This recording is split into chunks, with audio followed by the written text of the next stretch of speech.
ever had a boss that was just awful, but you needed the job, so you kept your head down, didn't make waves, and put up with a toxic work environment and terrible behavior? Well, there's a little ambulance service in the town of Oxford, Alabama that is currently going through this very thing, and they want something done about it. Welcome back.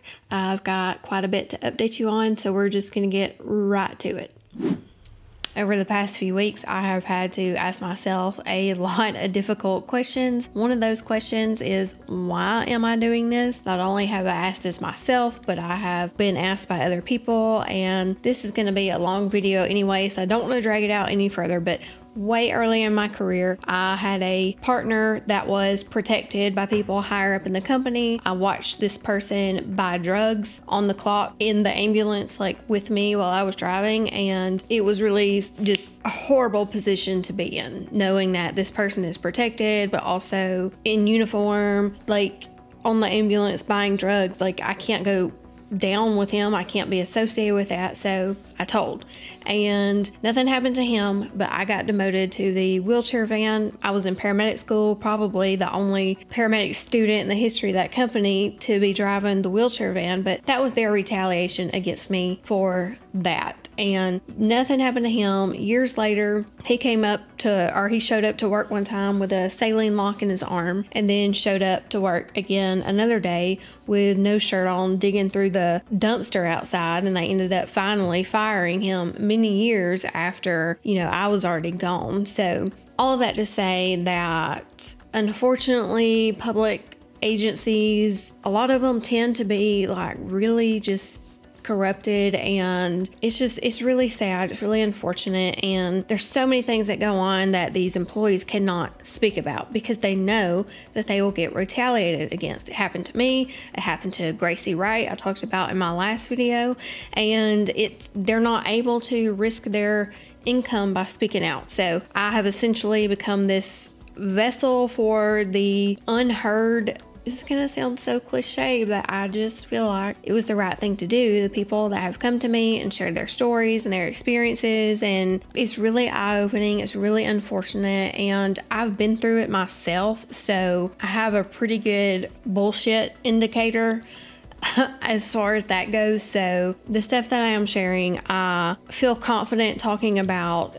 Again, I know there was already a disclaimer, but these are things that have been alleged in public and or alleged to me in private, but these people cannot speak publicly, so that is why most of my sources have to remain anonymous, but I can back up everything that I am alleging. And another thing, I just want to make one more point real quick. Since day one that I have started speaking on this, I have been super transparent. I have given multiple opportunities for people to correct me if I have said something wrong. I have said that multiple times over and over again. This is what I was told. This is what is alleged. So this is the information. If it's wrong, please let me know. If this is not true, please let me know. I have encouraged current employees, past employees, I have begged for people to talk about some of their good experiences with that organization and that leadership, and I haven't got any of those. So all I can report on and talk about is what has come to me, and again, these are not presented as concrete facts. All of this information has been alleged to me by sources that I trust. Okay, did that make sense? Are we good? So quickly to recap the last video, there is an EMS service in Oxford, Alabama called Oxford Health Systems Paramedics. It was formerly Oxford EMS, but that was dissolved, and this is the new company. And there was an anonymous email that came out against the director, Tom Dixon, which laid out a bunch of allegations that I went through in my last video, but specifically the things that we are there's a lot actually, but the things that we are specifically kind of pushing back against and want to talk about. For me, the biggest thing is the Oxford Fire Department being stripped of their ALS equipment, which is the cardiac monitors, their drug boxes, and the Lucas devices, the mechanical CPR. That was all taken away. The nurses that are employed there that are responding in chase cars to calls and providing patient care, and are also documenting under a paramedic license, because as far as we can tell that there is no precedent for this, no protocol. I have spoken with the state EMS medical director. We have heard back from, I can't remember her title, but the Alabama Nursing Board, and we have combed through lots of information and cannot find a protocol or an exemption or anything about that. Also, we talked about the unnecessary helicopter, which I may touch on again in this video. So all of these allegations I sorted through, compiled, confirmed, and sourced other people, and I composed my own email that I sent to the Oxford City Council, the mayor, and I informed them of my intent to cover this because there are some serious allegations, and I asked them for a response, a statement, anything. I've got nothing. I talked about that in my last video, but I will put that email up here really quickly if you would like to read it. Pause. So not only have they not responded to my inquiries, nor anyone else's that I'm aware of, acquaintances have reached out on my behalf and have texted with council members, spoken with council members in public, and the response from them is that I am just a crazy girl and this will blow over. They're banking on making me look crazy, and I'm a nobody. I can't possibly know anything, and it was not a big deal to them initially. Well, now it has become a bigger deal. Before we get into the rest of this video, I did just want to take a moment to point out some of the good things that I think have been done, because I don't want people to get the wrong impression that I'm just dead set on hating this person and ruining this person, because it's not like that at all. It's serious allegations that need to be taken seriously that I am giving a voice to, but I also can recognize good things, which some things that I, as a third party not involved with that city or company at all, their social media presence I thought was a good thing, but they blocked me, so I can't see that anymore. I do think though that you're not supposed to do that, but in either case they have blocked me. But their social media presence looked good, their uniforms look good, they appear professional, they're involved in the community, they do public outreach. I think they're doing a great job of painting a good picture, public perception, all of that I think is good. However, it's just a shame. I really think he could be a really great leader. He has the ingredients, but apparently he didn't cook in the oven long enough. So in between this video and my last video, Oxford Fire Department and OHSP released a joint statement, which I am going to go over with you, but quickly I wanted to talk again about the fire department and their equipment being taken away. According to my sources within the fire department that have to remain anonymous, Tom basically came in like a thief in the night one night, and all of their equipment was taken.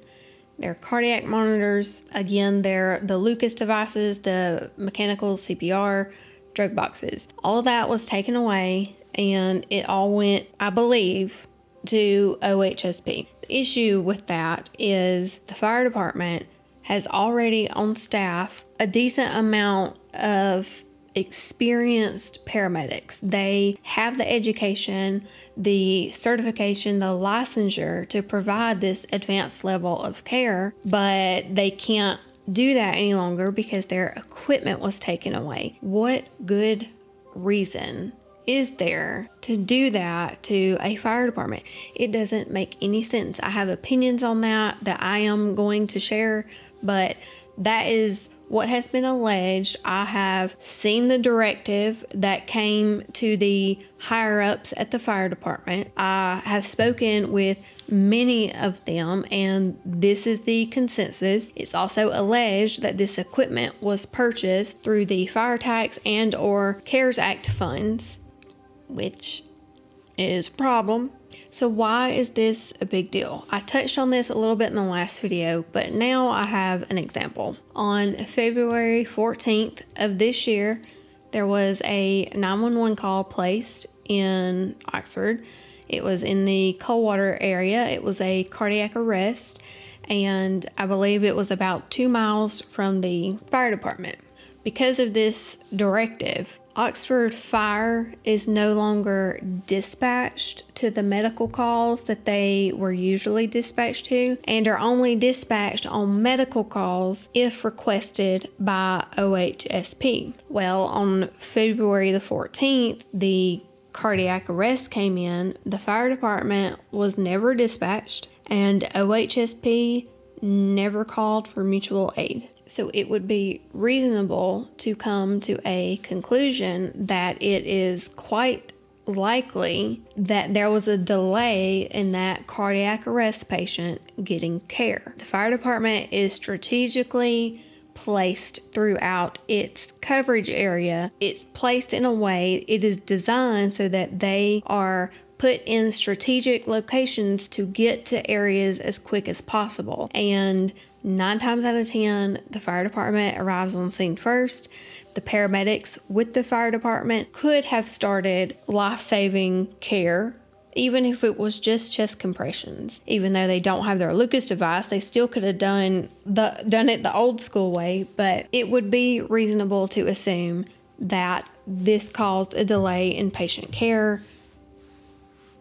And this is not the only instance. This was one that was tracked down by reliable sources. And if the family knew this information, they very likely would win a lawsuit. And that's another reason the city council should be paying attention to this stuff. But instead, they're labeling me as a crazy girl and siding blindly with someone that, in my opinion and the opinion of many others, is doing unethical things.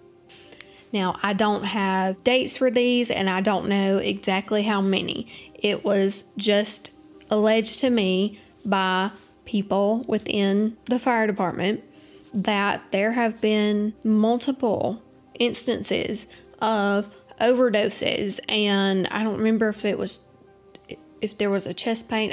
I do remember overdoses was one specifically mentioned, of patients being dropped off at the fire department and they couldn't do anything because they don't have their equipment. They've got the training and the personnel, they just don't have the equipment. And people know that they can go to a fire station and get help. It is not uncommon for people traveling through a town. They usually know where fire stations are more so than EMS stations. So if they're like out in the car when an event happens, when there's an emergency, it is not unusual at all for them to just drive to the fire station that they know is super close, because then they can get help. This happens all the time. But now, if someone was to drop a critical patient off at the fire department in Oxford, Alabama,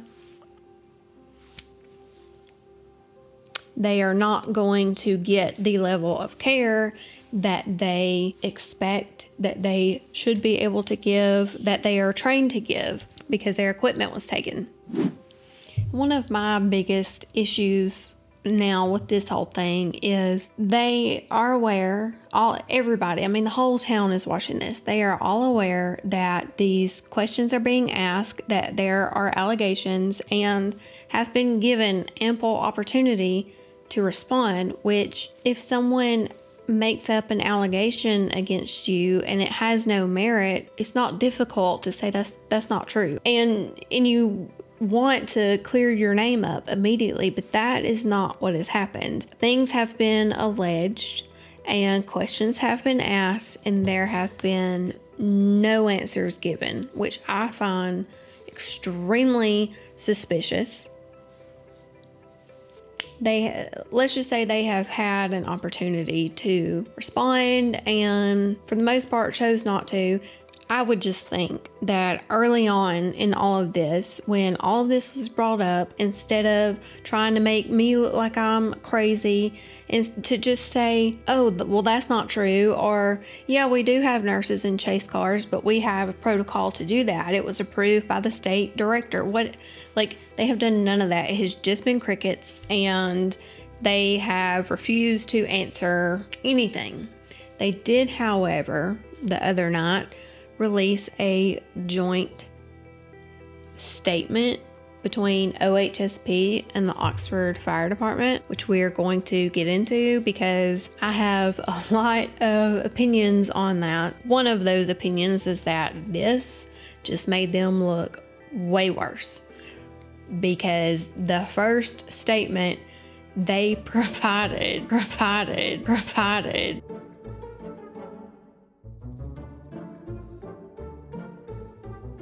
the first statement they provided regarding all of this did not address a single allegation. The Oxford Fire Department and the Oxford Health Systems paramedics are both committed to providing the citizens of Oxford with the best that each agency has to offer. Our departments have a long history of working together along with our partners at the Oxford Police Department to provide the very best we can to our citizens, and will continue to do so in the future. The service provided by each agency is the best that it has ever been, and our goal is to continue to strive to make it the best in the state of Alabama. The mission of the Oxford Fire Department is to protect the life and property of our citizens and visitors. OFD responds to fires but also provides many other services. OFD inspects every new business to ensure that all safety codes are adhered to, and inspects every existing business to ensure that those safety codes continue to be followed. OFD inspects every fire hydrant annually to make sure the hydrant is ready for use during an emergency. We provide free smoke detectors and free installation if needed. I'm sorry. I'm laughing because that's like, why are they just writing a job description? That's like literally every fire department. They all do that. Like, that is nothing more than just a description of the fire department. It's just weird. OFD has 16 paramedics. Remember, those paramedics are educated, experienced, and trained to use ALS equipment, advanced life support. They are trained to give medications. They are trained to intubate. They are trained to interpret EKGs. There's a lot that they are trained to do that they can no longer now do. OFD has 16 paramedics, 2 advanced EMTs, and 18 EMT basics out of the 44 full-time firefighters. Our engines are equipped with basic life support equipment, but they're trained for advanced life support equipment. Our engines are equipped with BLS equipment, but all our EMS personnel are on the Oxford Health Systems paramedics, advanced life support, Alabama drug and fluid license. Oxford Fire Department is dispatched to all vehicle crashes with injuries and have 3 rescue trucks with various rescue equipment, such as the Jaws of Life. OFD also has the equipment and training in the following: high angle rope rescue, swift water rescue, structural collapse rescue, and confined space rescue. Again, this is so our Anniston firefighters, like literally Anniston, a couple miles away from Oxford, their fire department is trained in all of that too. Guess what? They also have paramedics that have appropriate equipment. Oxford Fire Department recently ordered a heavy rescue hazmat truck. We are in the process of securing all the necessary equipment needed for this new service line. We are adding this equipment due to the significant amounts of hazardous materials that are traveling through our city each day. The city's healthcare authority, Oxford Health Systems, is the primary agency responsible for emergency medical services in Oxford, and as needed is assisted by both the OFD and OPD. Oxford Health Systems paramedics provides ALS level EMS response and all associated ambulance transport. Oxford Paramedics employs 45 dedicated professionals, including 28 ALS providers, EMTs, and support staff. They didn't say how many are paramedics though, and I'm willing to bet money that the fire department has more paramedics than EMS. I could be wrong, but that would not surprise me. A full-time medical director oversees EMS service delivery. The medical director is a board-certified physician with extensive training in emergency medicine, critical care, and transport medicine. This is the medical director that is no longer associated with any of the local hospitals and now practices in Mobile.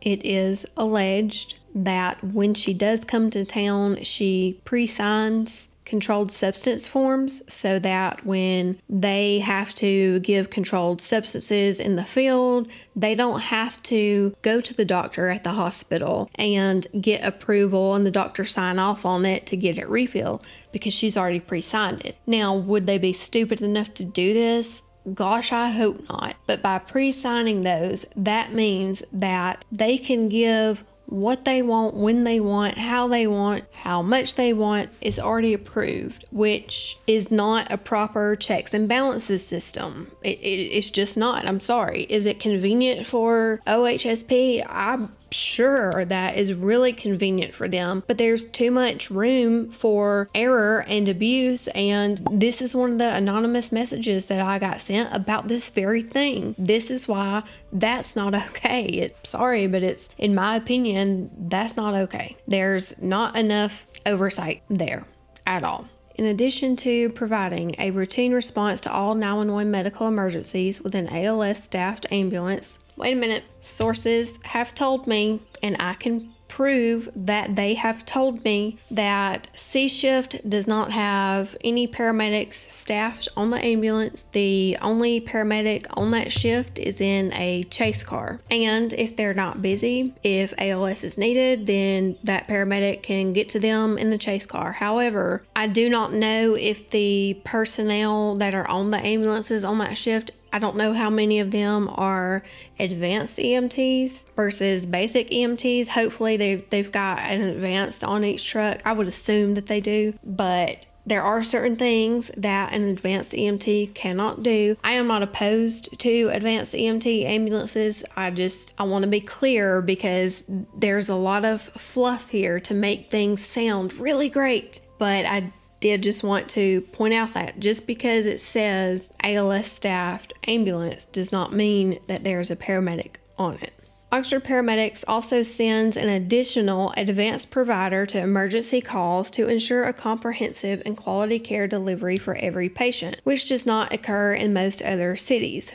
Okay, so that advanced provider they're referring to, and I did notice that they were very choosy with their words with this statement.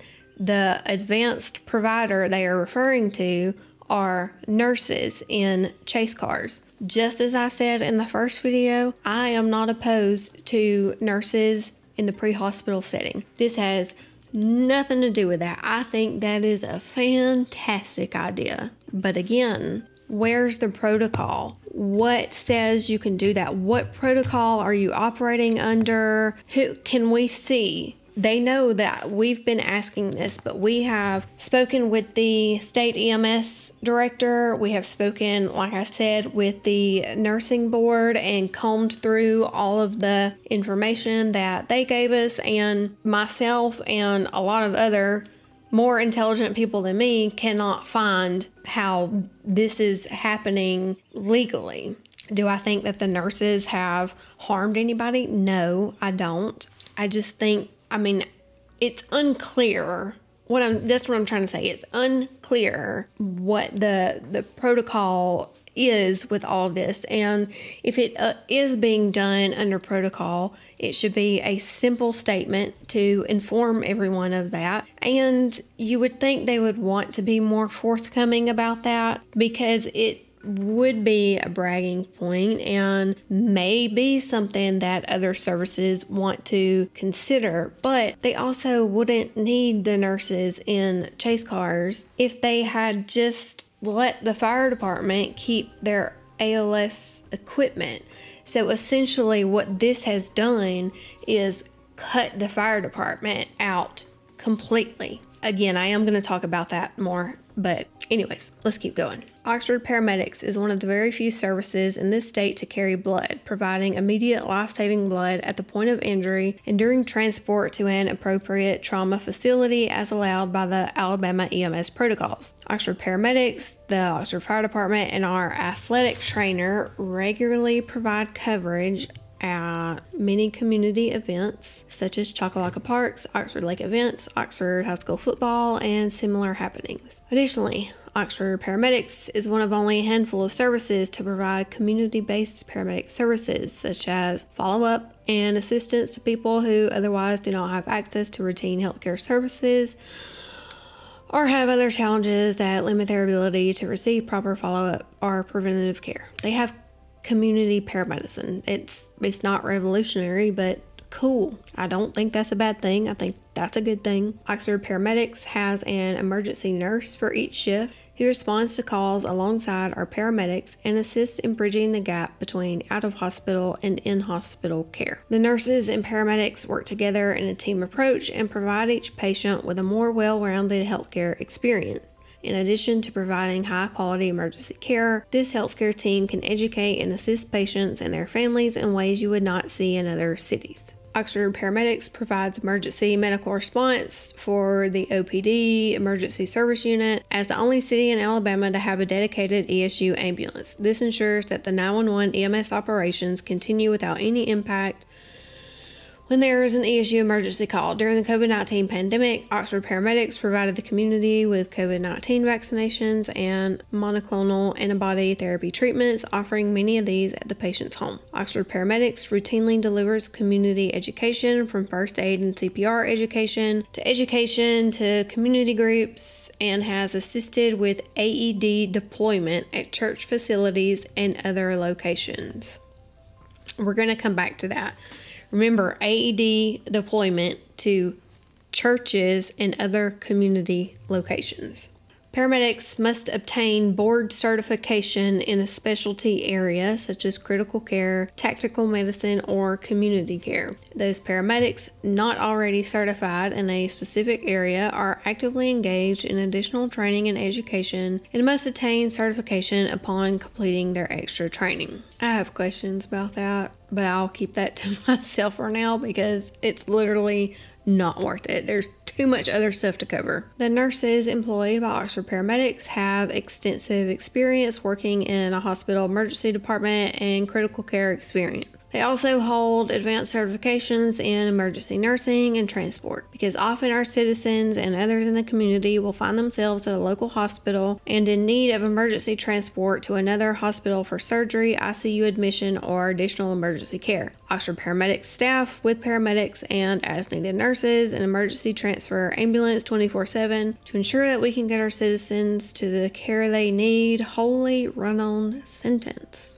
Because of the City of Oxford and its commitment to ensuring the citizens are well cared for, Oxford Paramedics has some of the most advanced equipment available, including emergency ultrasound, video laryngoscopes, advanced patient monitoring, the newest blood warmers on the market, and equipment and medications that private ambulance companies and other services simply do not carry. My last job, we had all of that except ultrasound and blood warmers.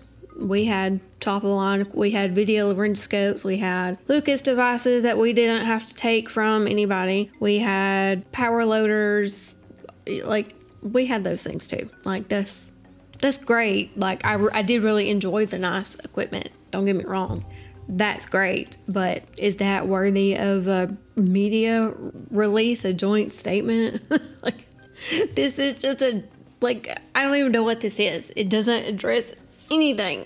Oxford paramedics were successful in obtaining and paying the match funds for 26 AEDs that were then assigned to the Oxford Police Department and Oxford Fire Department, ensuring that each fire truck and many of the police cars can get to a victim of cardiac arrest and provide life-saving care. It's really hard to do when they don't even get dispatched because you didn't request them, because apparently now it's not standard for them to get dispatched to cardiac arrest. Now, I will say, and again, that was allegedly, and I will say that since all this has started, I have gotten word that they have been getting dispatched on more calls. So my opinion, based on what I'm hearing, is that Tom is allegedly, in my opinion, trying to cover some tracks to disprove these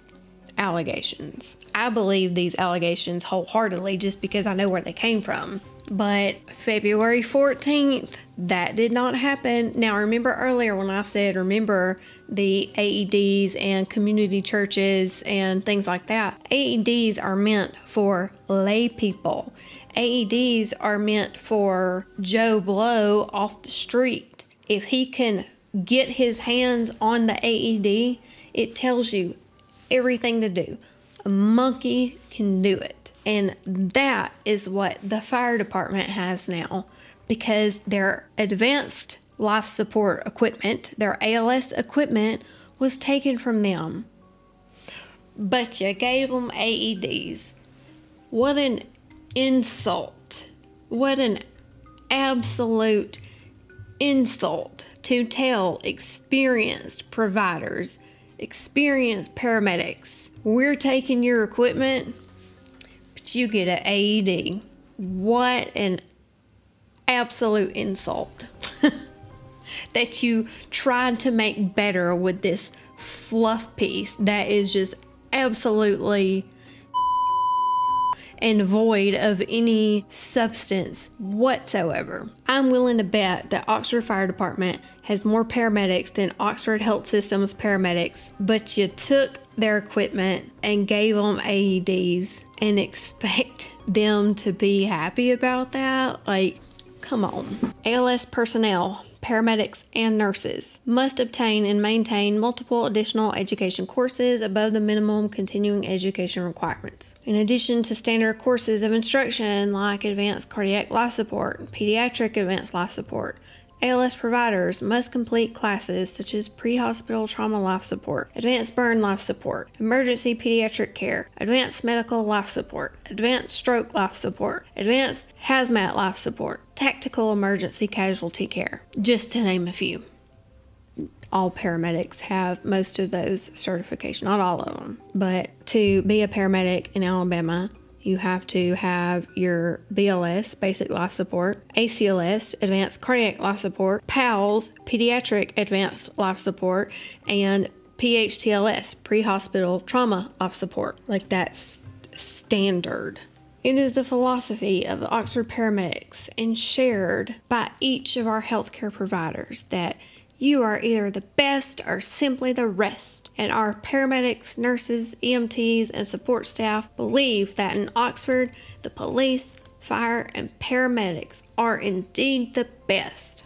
Can I just take this moment to say that most of the fire department are like locals to Oxford. I mean, I was born and raised in Oxford. I don't live there now. I live in a town over, but those are locals. The director of Oxford paramedics and most of the staff are not locals. Who's going to be more supportive of their own community than a local?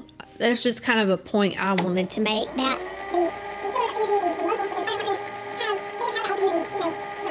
It is important to us to highlight to you, our citizens, the level of commitment that that all of our personnel have in serving the community, and to clearly state the partnership that exists between the Oxford Fire Department, Oxford Paramedics, and the Oxford Police Department, and working together to meet all public safety and public health needs that exist in our community. While the Oxford Police Department and Oxford Fire Department are public safety components, and Oxford Paramedics operates as a public health component, all three services often share responsibilities, assist each other, and will continue to strive to work together as a team to seamlessly meet the needs of our community. Oxford is a resource-rich city with a history of solid leadership from its elected officials. The present mayor and city council have and continue to ensure that each of the cities blah blah blah blah blah. While our service delivery model does not match up precisely with many other cities, it is essential to note that in Oxford, we don't seek to be like other cities, because we are so fortunate to have the ability to comprehensively provide police, fire, and EMS services at the top tier level. We ensure a coordinated response by personnel that are experts in their area of focus, rather than the approach used by most other cities in which emergency personnel are often a jack of all trades and a master of none. We do not question how any other city, town, or county chooses to deliver service. That is why you have cities and towns in Alabama.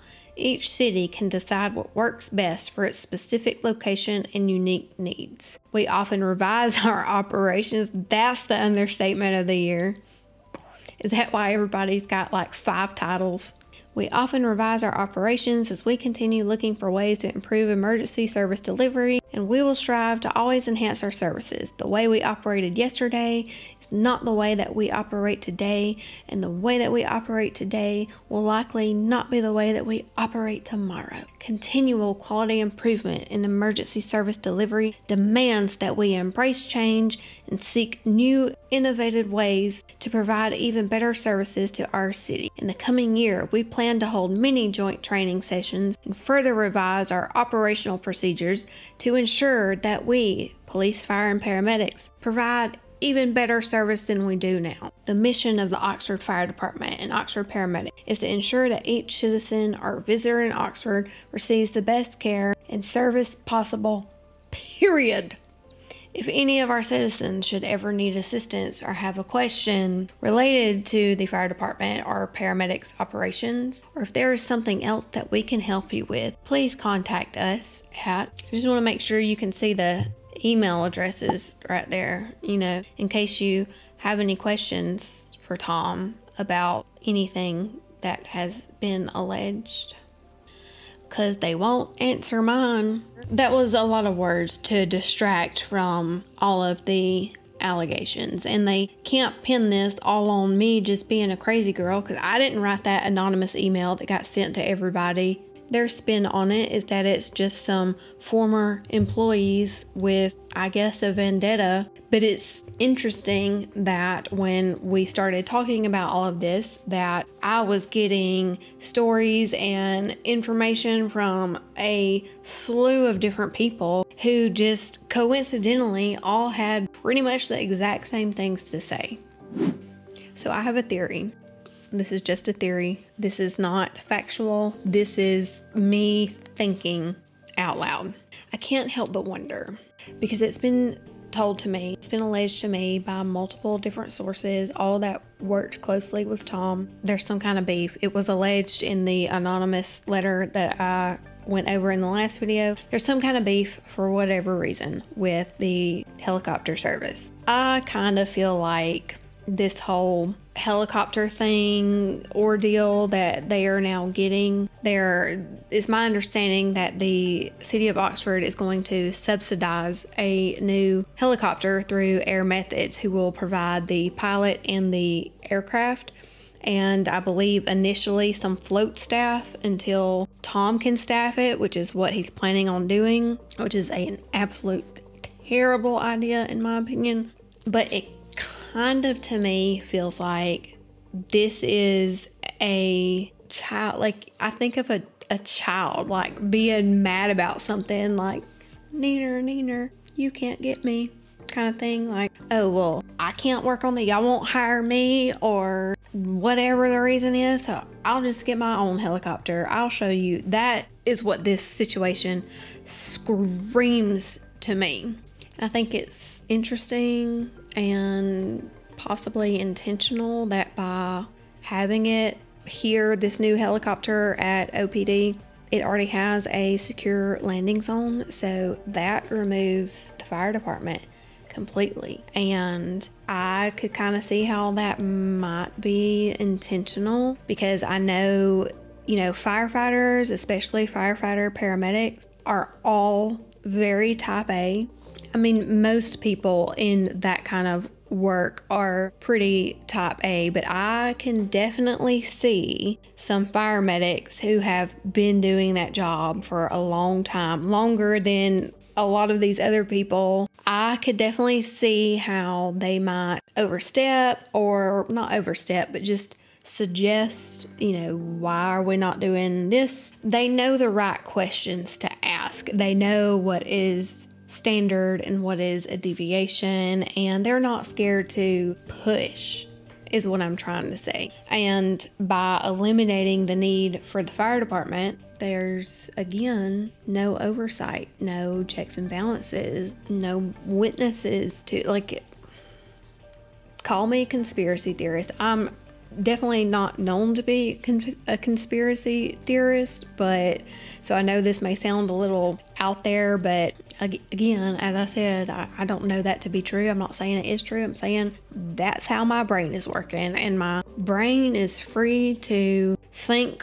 crazy things because none of our questions have been answered. None of the allegations have been addressed. And in fact, this whole fluff piece media statement, what are you doing? Tom, do better. I did also learn, unfortunately, of some nepotism within the City Council, Healthcare Authority, and Oxford Paramedics. So it would make sense that the board and the council would want to squash this as quickly as possible. I think those with family members should recuse themselves so that an investigation can be done properly. I believe that there's a reason officials have not been forthcoming. I'm getting a very strong vibe of, if you scratch my back, I'll scratch yours type situation.